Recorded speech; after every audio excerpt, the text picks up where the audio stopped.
Hello students. आज हम एक नया टॉपिक करेंगे। वेरी इंपॉर्टेंट थ्योरी बेस पे है। तो ये देखिए ज़रा बेसिक अकाउंटिंग कंसेप्ट। ठीक है, तो इसमें सबसे पहला है आपके पास बिजनेस एंटिटी कंसेप्ट। ठीक है बच्चों, फर्स्ट है आपका business entity concept. This concept assumes that business has a distinct and separate entity from its owners। जैसे आपको पहले ही पता है कि बिजनेस और ऑनर जो है वो दोनों डिफरेंट एंटिटीज हैं, दोनों डिफरेंट हैं एक दूसरे से। Therefore, business transactions are recorded in the books of accounts from the business point of view and not owners। ठीक है, जो भी हम बिजनेस में ट्रांजैक्शन रिकॉर्डेड करेंगे वो बिजनेस के पॉइंट ऑफ व्यू से हम करेंगे, ना कि ऑनर के पॉइंट ऑफ व्यू से। For example, if owner being rupees 1 lakh as capital in business, it is treated as a liability of business to owner। ठीक है, अगर बिजनेस में ऑनर ने 1 लाख रुपया लगाया है, इन्वेस्टमेंट किया है, कैपिटल लगाया है, तो वो बिजनेस के लिए लाइबिलिटी है। Similarly, if owner withdrew 5,000 from business for personal use, it is treated as reduction of owner's capital and consequently reduction in the liability of business towards owner। तो देखिए ज़रा कि अगर आप मतलब कि उसने अगर आप 5,000 रुपीज़ निकाला है पर्सनल यूज़ में के लिए अपने बिजनेस में से, तो वो माना जाएगा, उसका कैपिटल रिड्यूस करेंगे हम। ठीक है, फिर है उसके बाद money measurement concept. This concept states that transactions and events that can be expressed in money terms are recorded in the books of accounts। हम खाली जो मनी की टर्म्स हैं, जिसमें पैसे का लेन देन है, फाइनेंशियली ट्रांजेक्शन्स हैं, वो ही हम यहाँ पे ट्रेड करते हैं। Non monetary transactions can not be recorded in the books like appointment of manager, capabilities of human resources etcetera. जो नॉन कैश वाली आइटम में हैं, जैसे आपको बताया गया कि अपॉइंटमेंट ऑफ मैनेजर हुआ तो उसमें कोई कैश का लेन देन नहीं है, कैपेबिलिटीज ऑफ ह्यूमन रिसोर्सेज उसमें भी नहीं है। Another aspect of is the records of transactions are to be kept in the physical unit, what in monetary unit। For example, an organization has 2 buildings, 15 computers, 20 office tables are not recorded because they are physical unit and not in monetary units। ठीक है, जो monetary units होगी वही हम लेंगे। Limitation of this concept is the value of rupee does not remain same over a period of time, as changes in the value of money is not reflected in books, does not reflect the fair view of business affairs। तो बेटा third point देखिए जरा, going concern concept। This concept assumes that business shall continue to carry out its operations indefinitely for a long period of time and would not be liquidated in the foreseeable future। तो बच्चा ये बोल रहा है कि जो going concern concept हैं वो कंटिन्यू बिजनेस जो हमारा वो ऑपरेशन में रहता है, इसलिए हम इसको गोइंग कंसर्न बोलते हैं, लॉन्ग पीरियड के लिए चलता है। ठीक है, it provides very basis for showing the value of assets in the balance sheet, and assets may be defined as a bundle of services। For example, a machine purchased for rupees 2 lakh and its essential useful life is 10 years। The cost of machinery is spread on suitable basis over next 10 years for ascertain the profit or loss for each year। The total cost of the machine is not treated as an expense in the year of purchase itself। Next है बेटे आपके पास accounting period concept. ठीक है, accounting period को देखना आपने। Accounting period refers to span of time at the end of which financial statement are prepared to know the profit or loss financial position of business। Information is required by its different users at regular intervals for decision making। For example, banker requires information periodically because they want to ensure safety and return of their investment। Similarly, management requires information at regular intervals to assess the performance and funds requirements। Therefore, they are prepared at regular intervals, normally a period of 1 year। This interval of time is called accounting period। जो जिस पूरे साल में हम मतलब कि जो transactions हैं बिजनेस की सारी करते हैं अपने पास, और उसका एक टाइम पीरियड होता है, चाहे वो फाइनेंशियल ईयर हो चाहे वो कैलेंडर ईयर हो। वो आपको पता ही है, जो कैलेंडर ईयर होता है वो 1 जनवरी टू 31 दिसंबर तक होता है, और जो फाइनेंशियल ईयर होता है वो 1 अप्रैल टू 31 मार्च तक होता है। ठीक है, तो इसको हम अकाउंटिंग पीरियड बोलते हैं, जो कि हमें अकाउंटिंग पीरियड में जितना भी काम हुआ होता है उसकी अलग अलग यूज़र को मतलब कि नीड पड़ती है, तो इसलिए उसको हम मतलब कि जो फाइनेंशियल स्टेटमेंट है वो उनको प्रोवाइड करते हैं। ठीक है जी। फिर उसके बाद है cost concept. According to this concept all assets are recorded in the books of accounts at the purchase price, which includes the purchase price, cost of acquisition, transportation and installation. For example, if an asset purchased is 1 lakh and spent 10,000 in installation, therefore assets will be recorded in the books of accounts 1,10,000। जैसे तुमने depreciation में भी पढ़ा है कि cast concept देखो यहाँ से वो क्लियर हो जाता है कि अगर आपने एक एसेट्स खरीदा है 1,00,000 रुपये का और 10,000 रुपये उसके साथ खर्च किया तो हम उसको 1,10,000 का ही मानेंगे। This concept is historical in nature. For example, if machinery purchase for 75,000, the purchase or acquisition price will remain same for all the year to come, though its market value may change. The main limitation of this concept is that it does not show the true value of assets and may lead to hidden profits। ठीक है, इसमें जो hidden profit आपका छुपा रहता है। फिर है नेक्स्ट आपका dual aspect concept। This concept provides the very basis for recording the transaction in the books of accounts। ठीक है, states that every transaction entered in the books has two aspects। For example, man and has started business with cash 50,000। These transactions cash and increase the liability,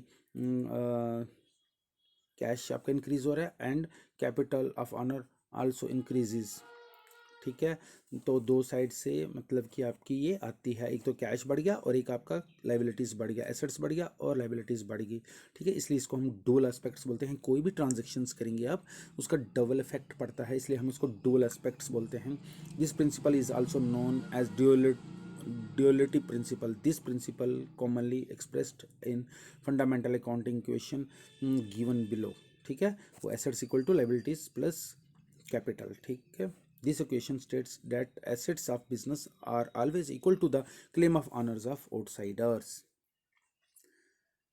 फिर आपके पास revenue recognition concept. According to this principle, revenue is considered to have been realised when transaction has been entered and obligation to receive the amount has been established। In other words, when we receive a right to receive revenue, that it is called revenue is realized। For example, sales made in 31st March 2010 and receive amount in April, revenue of these sales should be recognized in February month when the goods sold।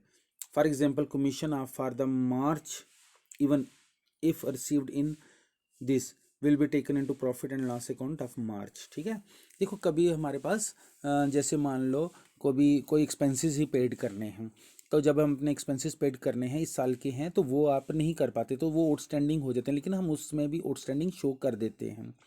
ठीक है, अगर हमने कोई received किया है या cell की है, तो सेल की है क्रेडिट पे, तो हमने सेल की है मार्च में, तो रिसीव्ड हो रहा है अप्रैल में, तो हम वो मार्च में ही क्रेडिट सेल्स शो कर देते हैं। ठीक है, तो इसलिए इसको रेवेन्यू रिकॉग्नाइजेशन कंसेप्ट बोलते हैं आप। फिर उसके बाद the matching concept states that expenses incurred in an accounting period should be matched with revenue during the date period. It follows from this that revenue and expenses incurred to earn these revenue must belongs to the same accounting period. For example, salary for the month of March paid in April is recorded in the profit and loss account at financial year ending March 10। ठीक है, and not in the year when it realized। Similarly, we record cost of goods sold and not the goods purchased or produced, so the cost of unsold goods should be deducted from the cost of goods sold are produced. ठीक है, फिर उसके बाद आपका full disclosure concept. Apart from legal requirement, goods accounting practice require all material and significant information must be disclosed. Financial statements are the basic means of communication financial information to the users for taking useful financial decision. The concept states that all material and relevant facts and financial performance must be fully disclosed in financial statement of the business। ठीक है, जितना भी आपका material है जो भी है वो उसको आपको डिस्क्लोज करना पड़ेगा। ठीक है, financial statement of the business company act 1956 has provide a format for making profit and loss and balance sheet which needs to be compulsorily adhered to for preparation of financial statement. Disclosure of material information result in better understanding. For example, the reasons for low turnover should be disclosed. तो अगर हम एक साल का दूसरे साल में चला जाता है तो उस साल का आपका सेल्स जो है वो लो दिखता है। ठीक है, फिर उसके बाद है consistency concept. This concept states that accounting practices followed by an enterprise should be uniform and consistent over a period of time. For example, if an enterprise has adopted straight line method of charging depreciation, then it has been followed year after year. If we adopt a written down value method of the year for changing depreciation of the financial year, we consistency concept का मतलब हो गया कि जो एक चीज आप करते हो वो ही रखेंगे कंटिन्यू। ईयर में ये कि स्ट्रेट लाइन मेथड यूज करो डेप्रिसिएशन में, तो अगर आप रिटर्न डाउन वैल्यू करेंगे तो वो सारा गड़बड़ी हो जाएगा। हाउएवर, और वो आपस में कंसिस्टेंसी नहीं बना पाएगा। However, consistency does not provides the change accounting policies necessary change can be adopted and should be disclosed. फिर है आपका कंजर्वेटिज्म कंसेप्ट, जिसको प्रूडेंस कंसेप्ट भी बोलते हैं। This concept takes into consideration all prospective losses but not the prospective profit. It means profit should not be recorded until it realized what all losses, even those which have a remote possibility, are to be recorded in the books. For example, valuing closing stock at cost or market value, whichever is lower।